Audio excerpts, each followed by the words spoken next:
ओम अनादि निधनो देव शंख चक्र गदाधर अक्षय पुंडरीकाक्ष पितृमोक्ष प्रदो भव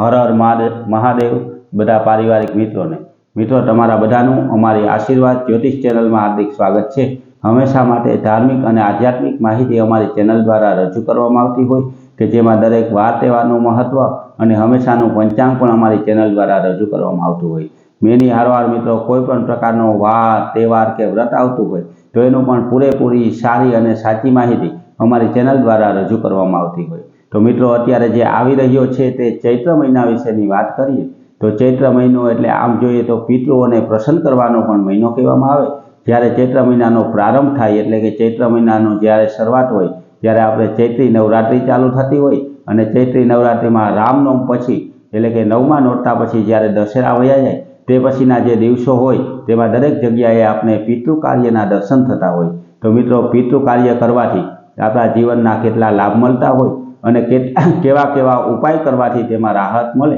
ते दरेके दरेक आजना विडियोमां आपनी पासे अमे माहिती रजू करीए तो तमे पण मित्रों ते विडियो पूरेपूरो सांभळी अने तमे पण ते उपाय करी शको। सौथी पहेला मित्रों आपणे वात करीए के आपणा घरनी अंदर कोईपण प्रकारना नाना मोटा प्रश्न बनता होय, कोईपण प्रकारना कजिया अथवा कंकास थतो होय, लक्ष्मीनी आवकमां घटाडो थतो होय अने लक्ष्मीनी जावक वधारे रहेती होय तो पण एवुं जोवामां आवतुं होय के आ घर परिवार उपर के कोई व्यक्ति उपर पितृदोष होय। तेनी हारवार मित्रों घरमां कोई व्यक्ति घणा समयथी बीमार होय के जेम के अनेक प्रकारना दवा अने रिपोर्ट करवा छतां पण कोई प्रकारनुं रिजल्ट ना मळतुं होय त्यारे पण आपने खबर पड़े कि आपणा घर परिवार उपर कोई प्रकारनो पितृदोष होय। आम तो मित्रों पितृओना 5 प्रकारना यज्ञ आपने बताववामां आव्या के जेमां सौथी पहेला वात करीए तो नारायण बलि यज्ञ, प्रेत बलि यज्ञ, काग बलि यज्ञ, भूत बलि यज्ञ अने नाग बलि यज्ञ। आ प्रकारना 5 यज्ञ होय एमांथी पंचबली यज्ञ कहेवामां आवे। जो 5 यज्ञ एक साथे कोई करे तो तेने पंचबली यज्ञ कहेवामां आवे। ते पितृओ माटेनो सौथी मोटो यज्ञ कहेवामां आव्यो। तो मित्रों तेनी हारोहार अत्यारे जो पितृदोष होय अने तेमांथी आपणे उपाय मेळवવો होय अने जो पितृओनो यज्ञ करवो शक्य न होय, घणी वखत आर्थिक रीते अथवा तो मानसिक रीते पण पितृयज्ञ न करी शकता होय कारण के घर परिवार समस्त सपी अने ज पितृ कार्य थतुं होय तो कोईपण प्रकारनी बाधा आवती होय तो पितृओने राजी करवा माटे केवा उपाय करवा तो तेना माटे सौथी पहेला तो मित्रों कोईपण महीनानी 13, 14 अने अमास जेवी तिथि होय त्यारे आपणी शक्ति मुजब पितृ निमित्ते धर्मादो करवो जोईए। जेमां ब्रह्म भोजन करावीए, ब्राह्मणने सीधो दઈએ, गायोने लीलू नाखवुं, नाना छोकराओने जमाडवा अथवा तो नाना छोकराओने भाग लई देवो ते पण एक पितृनो धर्मादो कहेवामां आवे। तेनी हारोहार मित्रों आपणा घरना पाणियारे आडी वाटनो दीवो करवामां आवे। 2 हाथ जोड़ी पितृदेवना नामनो स्मरण करी अने अनादि निधनो देव शंख चक्र गदाधर अक्षय पुंडरीकाक्ष पितृमोक्ष प्रदो भव आवी प्रार्थना करवामां आवे अथवा तो हृदयना भावथी जो प्रार्थना करवामां आवे के हे पितृदेवताओ अत्यारे अमारा घर परिवार उपर आपणे जे घरनी तकलीफ होय ते तेनी आगळ रजू करी अने जो प्रार्थना करवामां आवे के आ तकलीफमां, आ मुश्केलीमां अने आ नड़तरमां जो तमे राहत करी द्यो तो अमारी शक्ति मुजब अमे तमारुं कार्य करशुं तेवी प्रार्थना करवा माटे पाणियारे दीवो करी अने प्रार्थना करवामां आवे तो पण घणा अंशे राहत मळे। तेनी हारोहार मित्रों आपणा 13, 14 अने अमास जेवी तिथि आवती होय कोईपण पितृपक्षनी अंदर पीपळे जई अने दूधवाळुं पाणी रेड़वामां आवे, पीपळा पासे दीवो करी 4 प्रदक्षिणा करी अने प्रार्थना करवामां आवे तो पण घणा अंशे पितृदोषमांथी आपणने राहत मळे। तेनी हारोहार मित्रों पितृओने राजी करवा माटे आपणाथी शक्य एटलो धर्मनुं कार्य तो करीए परंतु जो पितृना यज्ञ करवा होय तो तेना माटे पवित्र जग्या एटले के कोईपण शिव मंदिरे करवामां आवे तो तेने पण उत्तम गणवामां आव्युं। कोईपण नदीनो कांठो होय, समुद्रनो किनारो होय त्यां पण पितृ कार्य करवुं तेने उत्तम कहेवामां आव्युं। आम तो मित्रों आपणे गोकर्ण, प्राची अने पिंडारा जेवा पवित्र तीर्थस्थळनी अंदर जई अने जो पितृ कार्य करवामां आवे तो तेनुं सौथी वधारे फल मळतुं होय। प्राचीमां पण पितृ कार्य करवा माटे घणा व्यक्तिओ आवता होय तो मित्रों आ गोकर्ण अने प्राचीना दर्शन करावता विडियो पण अमारी चेनल द्वारा आनी पहेला मूकवामां आवेला छे ते पण मित्रों तमे जोई अने दर्शन करी शको। तेनी हारोहार मित्रों कोईपण सारा भूदेव पासे व्यवस्थित रीते पितृयज्ञनी जो विधि कराववामां आवे तो एनो पूरेपूरुं फल आपणा घर परिवारने अने दरेक व्यक्तिओने मळी शके। ज्यारे पण मित्रों आपणा घर परिवार के कोई व्यक्ति उपर कोईपण प्रकारनो नानो के मोटो पितृदोष होय त्यारे आपणा घरनी अंदर नानी मोटी बाबतमां कजिया थवा, लक्ष्मीनी अछत रहेवी, જે કંઈ આવક હોય તેના કરતાં જાવક વધી જવી, કોઈ દવાખાના જેવો ન ધારેલો કોઈ ખર્ચો આવી જવો, કોઈ વ્યક્તિ બીમાર પડ્યા હોય તો તેની પણ બીમારીમાં રાહત ન મળવી,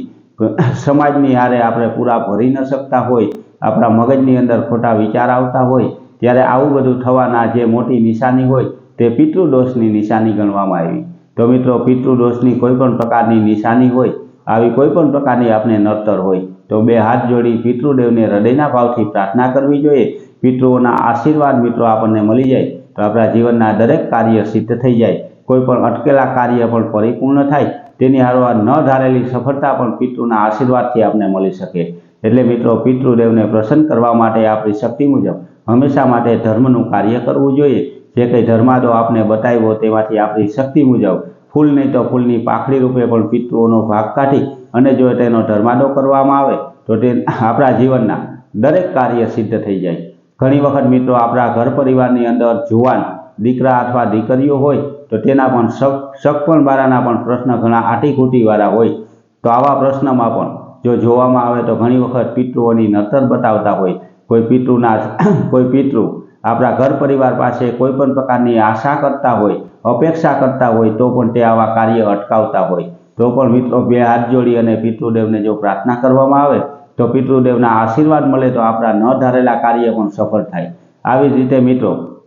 કોઈ પણ પ્રકારની તકલીફ રહેતી હોય તો આ 5 પ્રકારના જે યજ્ઞ બતાવવામાં આવ્યા તે 5માંથી આપણી શક્તિ મુજબનો યજ્ઞ કરવો જોઈએ। આમ તો સૌથી વધારે યજ્ઞ એટલે કે નારાયણ બલિ યજ્ઞ થતા હોય, તેની હારવાર મિત્રો આપણા ઘર પરિવારના કોઈ વ્યક્તિ કે જે અવગતની અંદર ગયેલા હોય, કે જેને અપમૃત્યુ કહેવામાં આવે, તેવા અપમૃત્યુમાં ગુજરી ગયેલા વ્યક્તિની પાછળ જો વિધિ કરવાની હોય તો તેને પ્રેત બલિ કહેવામાં આવે, કે જે પ્રેત બલિ શિવ મંદિરે અથવા તો નદીના કિનારે કરવામાં આવે તો તેને ઉત્તમ ગણવામાં આવ્યું। પ્રેત બલિ અને નારાયણ બલિ કર્યા પછીનો જે યજ્ઞ હોય તેને કાગ બલિ, ભૂત બલિ આવા નામ આપેલા હોય। તો મિત્રો, આ 5 પ્રકારના યજ્ઞ જે કરવામાં આવે કે જે પંચબલિ કહેવામાં આવે, આવા પંચબલિ યજ્ઞ કોઈ વ્યક્તિ કરે તેના સમસ્ત પિતૃઓના આશીર્વાદ તેને પ્રાપ્ત થાય। ઘણા પરિવારો, મોટા પરિવારો સમૂહમાં જ્યારે પંચબલિ યજ્ઞ કરતા હોય તેને પિતૃદેવના આશીર્વાદ અને પિતૃદેવની કૃપા પણ અપાર મળતી હોય અને ઘણી મોટા ધાર્મિક જગ્યાની અંદર આપણે પંચબલિની વિધિ થતી પણ જોઈ હોય।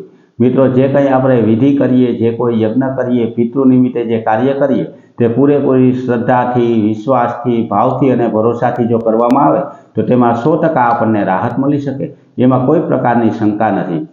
તેની હારવાર મિત્રો, ઘણા પરિવાર એવું કહેતા હોય કે અમે ઘણી વખત પિતૃયજ્ઞ કરેલા છે, છતાં પણ જો પિતૃની નડતર બતાવતા હોય તો એવું નથી કે મિત્રો, એક યજ્ઞ કરવાથી સમસ્ત પિતૃઓને શાંતિ મળી જાય। કોઈ પણ પિતૃઓની જ્યારે પણ ઈચ્છા થાય ત્યારે આપણને કોઈ પણ પ્રકારની નાની મોટી ગ્રહ પીડા અથવા તો પિતૃ પીડા આવી જાય તો સમજવું મિત્રો કે પિતૃઓની આશા આપણી પાસે કંઈક છે। તો કોઈ સારા જ્યોતિષ એટલે કે ભૂદેવ પાસે જોઈ અને જોવડાવવામાં આવે તો તે પિતૃદેવની કોઈ નિશાની આપે અને તેનાથી આપણને ખબર પડે કે આપણા પણ ઘર પરિવાર અથવા તો કોઈ વ્યક્તિ ઉપર પિતૃઓનો દોષ છે। તો મિત્રો, આમાંથી આપણે શક્તિ મુજબનો યજ્ઞ કરવો જોઈએ। યજ્ઞ ન કરીએ તો પાણી આરે દીવો કરી પ્રાર્થના કરવી, પીપળાને પાણી રેડવું, ગાયોને લીલો ખવડાવવું, નાના છોકરાઓનો જમણવાર કરવો, કુંવારિકાનું ભોજન કરાવવું, બ્રહ્મ ભોજન કરાવવું અથવા તો બ્રાહ્મણને સીધો દેવો। આમાંથી જે કંઈ આપણી શક્તિ મુજબ આપણે કરી શકતા હોય તે પિતૃઓનું નામ લઈ અને કરવામાં આવે તો પિતૃઓના પણ આશીર્વાદ આપણને પ્રાપ્ત થાય